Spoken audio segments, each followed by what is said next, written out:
ဒီဆိုင်ရင်စီရီကို producer လုပ်တဲ့တီးစရာ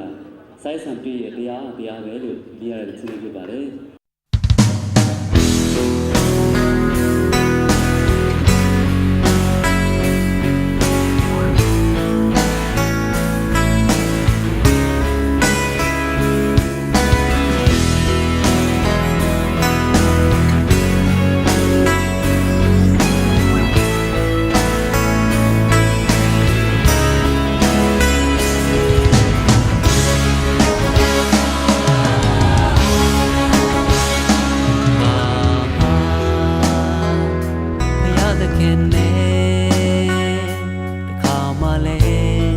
စကားပြောဖို့သူမဟုတ်တယ်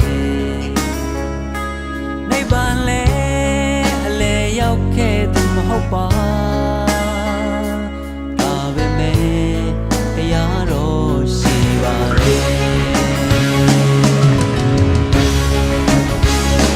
ဘယ်လဲကံကြီးကိုတစ်ခါမှလဲရောက်ခဲ့ဘူးသူမဟုတ်တယ်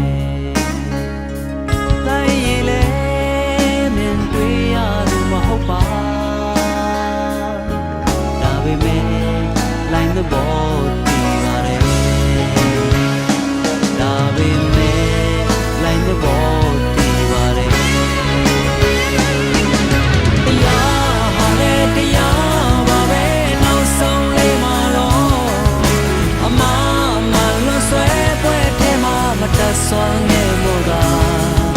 ဘဝရဲ့တန်စမာဟာရှုံးနေပြီ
များတကားလုံးကျန်နာသူချီစားရင်မရှိတယ်မြတ်တာလဲစုံစည်းဘူးသူမဟုတ်တယ်ဒါပေမဲ့ချစ်တဲ့ဘောတည်ပါတယ်ဒါပေမဲ့ချစ်တဲ့ဘောတည်ပါတယ်